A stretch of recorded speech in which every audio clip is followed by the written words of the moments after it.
Hello everyone, welcome to Olly Board SSC and railway YouTube channel. आप सभी का बहुत बहुत स्वागत है। मैं सोनू कुमार आप सभी का रीजनिंग फैकल्टी आप सभी का स्वागत करता हूं। ये एक बहुत ही इंपॉर्टेंट सेशन रहने वाला है, तो सभी विद्यार्थी जो इस सेशन को देख रहे हैं इस वीडियो को पूरा देखना, क्योंकि 2022 में की गई गलती हमें 2023 में नहीं दोहराना है। ठीक है, ये पूरा सेशन रीजनिंग के ऊपर रहने वाला है कि रीजनिंग में किस तरीके से आप अपना मूल मंत्र डिसाइड कर सकते हैं और किस तरीके से रीजनिंग में 100% स्कोर कर सकते हैं, उसके बारे में, उसी के ऊपर हम पूरा सेशन ये करने वाले हैं। तो सभी विद्यार्थी सेशन को कंटिन्यू देखिएगा, अंत तक देखिएगा और सभी विद्यार्थी एक बार इस वीडियो को लाइक और शेयर भी कर देंगे। अब हम बात करेंगे 2022 की गलती जो आपने करी, अब 2023 में अब वो गलती हमें दोबारा नहीं करना है और उसके लिए रीजनिंग में प्री प्लस मेंस के लिए क्या मूल मंत्र रहने वाला है उसके ऊपर हम बात करेंगे। और जो इंपॉर्टेंट टॉपिक्स हैं, क्या बेहतर तरीके से आप प्रिपेयर कर सकते हैं, मोस्ट इंपॉर्टेंट टॉपिक आपके क्या बनते हैं, जहां से मेजॉरिटी ऑफ क्वेश्चंस आपके पूछे जाते हैं, उसके बारे में हम बात करेंगे। कि अगर आप प्री दे रहे हैं, है ना, यानी कि अगर आप सीजीएल टीयर 1 का एग्जाम देते हैं तो आप 50 में 50 कैसे ला सकते हैं, और उसके बाद क्वालिफाई करने के बाद अगर आप सीजीएल टीयर 2 का एग्जामिनेशन देते हैं तो उसमें आप 90 में से 90 कैसे ला सकते हैं, उसके बारे में बात करेंगे। और जो भी इंपॉर्टेंट टॉपिक्स हैं जो आपको ज्यादा प्रैक्टिस करने हैं, ज्यादा ध्यान देना है, उसके ऊपर बात करेंगे। वो टॉपिक्स के नाम आपको बताऊंगा, तो सभी लोग वीडियो में बने रहिए। सबसे पहले हम बात करेंगे यहां पर कि हमारा टारगेट एसएससी सीजीएल 2023 है और यहां पर 2022 में जो आपने गलती करी वो गलती क्या क्या है। सबसे पहला पॉइंट जो है, बहुत ही इंपॉर्टेंट पॉइंट, बहुत ही महत्वपूर्ण पॉइंट, लैक ऑफ अवेयरनेस। बहुत सारे विद्यार्थी यहां पर ऐसे थे जो कि अवेयर नहीं थे कि सीजीएल 2023 में, मतलब 22 का जो एग्जामिनेशन होगा उसमें क्या चेंजेस किए जाएंगे, उसको लेकर वो अवेयर नहीं थे। ठीक है, पैटर्न चेंज होने वाला है, ये बातें जानते हुए भी वो अपने आप को अवेयर नहीं कर पाए कि सीजीएल 2022 में जो हमने गलती करी है ना, उसके लिए पहले हम किस तरीके से सचेत हो जाए। उस वजह से लैक ऑफ अवेयरनेस, यानी कि क्वेश्चन जो नए पैटर्न के आए, जो पैटर्न चेंज हुआ, जिस वजह से काफी बच्चे सीजीएल टीयर 2 मेंस में काफी दिक्कतें फेस किया है, उस वजह से यहां पर चीजें खराब हुई। लैक ऑफ प्रैक्टिस, आप रीजनिंग को बहुत ही आसान सब्जेक्ट मानते हैं। बहुत सारे विद्यार्थी हैं जो पिछले 2-3 सालों से तैयारी कर रहे हैं और उसके बाद उनको लगता है कि वो बिना प्रैक्टिस किए हुए भी अगर पेपर देने जाते हैं तो वो अच्छा कर जाएंगे, लेकिन ये ओवर कॉन्फिडेंस आपको गिरा देता है वहां पर। क्यों? क्योंकि आपको पता होता है कि हाँ 25 ये मेंस में 30 सवाल हैं या प्री में आपके 25 सवाल हैं, ठीक है, 50 में तो हम 45-42 नंबर तो ले आएंगे। आप ये क्यों नहीं सोचते हैं कि 50 में 50 लेके आए, और उसके लिए थोड़ा प्रैक्टिस कर लें हम। ठीक है, तो प्रैक्टिस करना बहुत जरूरी है, लैक ऑफ प्रैक्टिस आपको नहीं रखना है। ठीक है, उसके बाद अनडिफाइंड टारगेट्स, आपका टारगेट डिफाइंड नहीं होता है। ठीक है, आप पढ़ने बैठते हैं तो आपका रूटीन डिसाइडेड नहीं होता। आप सोच रहे हैं कि चलो 1 घंटा कुछ पढ़ लेते हैं, और कुछ पढ़ लेते हैं के चक्कर में आप बैठते हैं और बैठकर किसी भी टॉपिक से उठाकर रैंडमली चीजों को आप बस, है ना, आज मैंने 50 सवाल लगा लिए और मेरा पढ़ाई हो गया। नहीं, आप एक टारगेट डिसाइड करो। टारगेट डिसाइड कैसे करोगे, किसके ऊपर करोगे, मैं रीजनिंग की बात कर रहा हूं, बाकी आप ये चीजें अदर सब्जेक्ट के लिए भी कर सकते हैं, लेकिन अभी हम रीजनिंग की बात कर रहे हैं।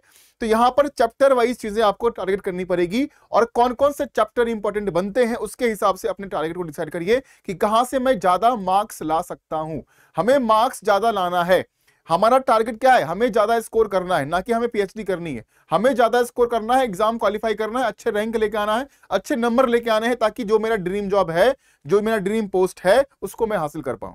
ठीक है, तो आपका अनडिफाइंड टारगेट्स होता है, उसको डिफाइंड बनाइए। उसके बाद इजी ही आएगा। पहले सोच लेते हैं कि रीजनिंग है, इजी पेपर आएगा, पहले सोच के गए कि, मतलब पहले से क्या है, माइंडसेट जो है वो बना हुआ है कि पेपर इजी आएगा, कोई दिक्कत नहीं है हमें, है ना, हम कर जाएंगे। लेकिन वहां जाके चीजें जब डिफरेंट दिखती है तो वहां पर आप प्रेशर में आ जाते हैं कि नहीं, हम तो अब फंस गए, है ना, हमारा सवाल सॉल्व नहीं हो रहा है, ये कुछ नया पूछ दिया गया, ये तो हमने कभी सोचा ही नहीं था कि एसएससी ऐसा भी करेगा। तो ये चीजें माइंडसेट को अपना बदलना जरूरी है। ठीक है, एसएससी है वो गवर्निंग बॉडी है, वो देख रहा है कि एसएससी को किस तरीके से चेंज किया जाए, पैटर्न को चेंज किया जाए, तो उसके मुताबिक वो सेट करेगा। लेकिन अगर आपको एसएससी क्वालिफाई करना है तो आपको उससे एक कदम आगे बढ़कर चलना पड़ेगा। हमेशा अपनी तैयारी उससे थोड़ा एडवांस रखना पड़ेगा, ताकि अगर एसएससी थोड़ा सा पेपर को अगर डिफिकल्ट करे, थोड़ा सा पेपर में कुछ चेंजेस लाए, क्वेश्चंस के लेवल में चेंजेस लाए, तो आप उसके लिए पहले से ही तैयार रहिए।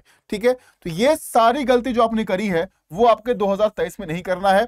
अब आप अवेयर हो चुके हैं कि टॉपिक क्या क्या पूछा गया है, किस तरीके से पैटर्न चेंज हुआ है, ठीक है। तो ये आप अब अवेयर जो है वो आप हो चुके हैं, ठीक है, अवेयरनेस आपके अंदर आ चुका है। अभी मैं आपको बताऊंगा कि टॉपिक कौन कौन से आपके इंपॉर्टेंट हैं, मोस्ट इंपॉर्टेंट टॉपिक्स, 15 टॉपिक के नाम बताऊंगा, जो 15 टॉपिक आपके करीबन 90% ऑफ द पेपर जो है वो डिसाइड करता है, ठीक है। अगर 25 सवाल हैं तो 25 सवाल में से 20-22 सवाल आपके सिर्फ और सिर्फ इसी 15 टॉपिक से ही रहते हैं, ठीक है। उसके बाद प्रैक्टिस करना बहुत जरूरी है। आप ये गलती मत करिए यहां पर कि मैं प्रैक्टिस नहीं करूंगा फिर भी मैं 2023 में जाकर एग्जाम देकर और बहुत ही अच्छा कराऊंगा, है ना। ओवर कॉन्फिडेंस अपने अंदर मत लाइए, ये प्रैक्टिस करना बहुत जरूरी है। और प्रैक्टिस आप किससे करिएगा? आप प्रैक्टिस करेंगे मॉक टेस्ट के थ्रू, मॉक टेस्ट के थ्रू आप प्रैक्टिस करिएगा। चाहे वो फुल लेंथ मॉक दे रहे हैं, चाहे वो टॉपिक वाइज मॉक दे रहे हैं, चाहे वो चैप्टर वाइज मॉक दे रहे हैं, लेकिन आपको मॉक टेस्ट देना ही देना है डेली बेसिस पर, ठीक है। उसके बाद अपना टारगेट को डिफाइन करो, ठीक है। यानी कि आज अगर हमारा आज 20 तारीख है ना, आज 20 अप्रैल है, 20 अप्रैल के दिन मैं आज ब्लड रिलेशन के ऊपर 50 सवाल सॉल्व करूंगा, मैं सिलोजिज्म के ऊपर 50 सवाल सॉल्व करूंगा। ये आपका टारगेट बन चुका है और उसको आपको एग्जीक्यूट करना पड़ेगा, आप उसको आपको पूरा करना पड़ेगा। चाहे आप रात 12 बजे तक सोने से पहले आप उसको पूरा करिए, आप किस समय पूरा कर रहे हैं ये आपका, है ना, वो आपका डिसाइड करेगा कि मतलब आप कितनी अच्छे तरीके से तैयारी कर रहे हैं, ठीक है। अगर आपने सुबह डिसाइड कर लिया या उससे एक दिन पहले डिसाइड किया है कि मुझे कल 50 सवाल सिलोजिज्म के ऊपर सॉल्व करना है, तो मतलब करना है, चाहे आप कभी भी कर रहे हो, लेकिन उसको पूरा करना है, ये इंपॉर्टेंट है। उसके बाद इजी, पहले माइंडसेट, है ना, don't define your mindset before examination, वो सही नहीं है, ठीक है। आप ये प्रिपेयर होके जाओ कि मैं पेपर अच्छा करके आऊंगा, चाहे पेपर जैसा भी आए, वहां जाकर पेपर जैसा भी आ रहा है उसके मुताबिक अपने आप को सेट कीजिए एग्जामिनेशन हॉल के अंदर में, पहले ही नहीं करना ये चीजें, ठीक है। उसके बाद अब देखो, मैंने बोला कि मोस्ट इंपॉर्टेंट टॉपिक्स जो हैं रीजनिंग के अंदर में, जिससे कि मोस्ट ऑफ द क्वेश्चंस आपके आ रहे हैं, है ना, जहां पर आप मतलब अराउंड 90% पेपर आराम से कर पाएंगे। तो सबसे पहले अगर हम बात करो इंपॉर्टेंट टॉपिक्स की, तो यहां पर प्री प्लस मेंस दोनों मिला के मैं आपको बताऊंगा, क्योंकि तैयारी जो है ऐसा मत करो कि पहले प्री की उसके बाद मेंस की, आप साथ साथ तैयारी करो, पूरी तैयारी एक बार करो। जब मेंस का समय आएगा वहां पर रिवीजन और मॉक हम करेंगे, ठीक है। तैयारी हम पहले पूरी करेंगे। एनालॉजी का चैप्टर हो गया, क्लासिफिकेशन हो गया, ब्लड रिलेशन हो गया, सिलोजिज्म हो गया, सीरीज का टॉपिक हो गया, चाहे वो लेटर सीरीज हो चाहे वो नंबर सीरीज हो, कैलेंडर के ऊपर सवाल हो गए, सिटिंग अरेंजमेंट एंड पजल के ऊपर सवाल हो गए, डायरेक्शन एंड डिस्टेंस चैप्टर के ऊपर सवाल हो गए, उसके बाद वर्ड फॉर्मेशन के ऊपर सवाल हो गए, ठीक है। उसके बाद अगर हम बात करें यहां पर तो डाटा सफिशिएंसी, इस बार सीजीएल टीयर 2 में ये टॉपिक जो है वो सबको सरप्राइज कर दिया, ठीक है। ये टॉपिक सबको सरप्राइज कर दिया, ये टॉपिक ये कुछ टॉपिक्स हैं जो सबको सरप्राइज किए हैं। चाहे मैं बात करूं डाटा सफिशिएंसी की, चाहे मैं बात करूं statement argument, statement assumptions, statement conclusion, statement in course of action, statement inference, ये सारे टॉपिक जो है वो सवाल आई सीजीएल टीयर 2 के अंदर में। सोचने वाली बात ये है बेटा कि अगर सीजीएल टीयर 2 है, मेंस लेवल है, तो प्री से कुछ अलग करेगा, है ना। लोगों का मानसिकता ये रहा कि नहीं प्री मतलब जिस तरीके से पेपर आता आया है ना, वैसा ही पेपर पूछेगा, कुछ अलग नहीं पूछेगा, इजी पूछेगा। लेकिन बच्चे वहां पर जाकर प्रॉब्लम फेस किए हैं, क्यों? क्योंकि इस टॉपिक से सवाल आए, ठीक है। रीजनिंग थोड़ा सा टफ माना गया सीजीएल टीयर 2 के अंदर में। मेंस है 90 नंबर है, 90 में से 90 लाने का सबसे बड़ा संयोग अगर आपका बनता है किसी भी पेपर में, तो वो है आपका रीजनिंग। आप इसमें 100% स्कोर कर सकते हैं। तो ये पूरा टॉपिक ऐसा है जो कि आपके इंपॉर्टेंट है, चाहे वो डाइस की बात कर लो, पूरा क्रिटिकल रीजनिंग का जो पार्ट है, argument, assumptions, conclusion, course of action and inference, ये सारे। उसके बाद मैथमेटिकल ऑपरेशन का सवाल हो गया। डाटा सफिशिएंसी में आपके कई सारे टॉपिक आ जाते हैं, है ना, इसमें सवाल कई सारे बनते हैं। आपके सिटिंग अरेंजमेंट से सवाल बन सकते हैं, आपके कोडिंग डिकोडिंग से सवाल बन सकते हैं, आपके ब्लड रिलेशन से सवाल बन सकते हैं, डायरेक्शन डिस्टेंस से सवाल बन सकता है, ठीक है।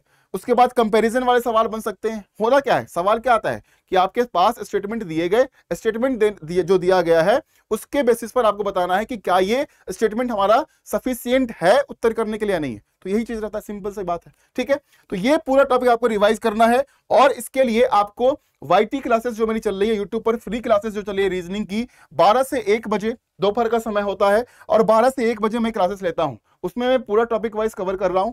दूसरा अगर बात करो तो 7 से 8 शाम के 7 से 8 मेरी क्लास होती है जिसमें कि मैं मिसलेनियस क्वेश्चंस को करवाता हूं बहुत ही बेहतरीन तरीके से और एग्जाम ओरिएंटेड पढ़ाई करवाता हूं। इस बात का वादा मैं आपको कर रहा हूं, ठीक है।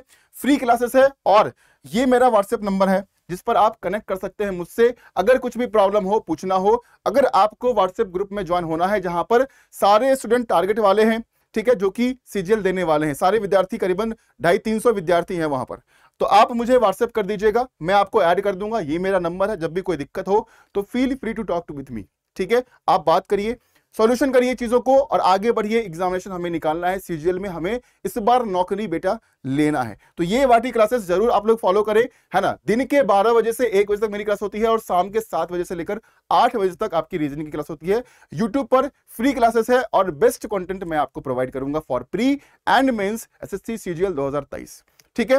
धन्यवाद आप सभी का इस वीडियो को देखने के लिए। अगर कोई दिक्कत हो तो कमेंट कर देना नीचे और इस नंबर पर मैसेज कर दीजिएगा ताकि आपकी जो भी कंफ्यूजन्स हो वो आपके मैं क्लियर कर पाऊं, ठीक है। इस बात का मौका आप मुझे दीजिए।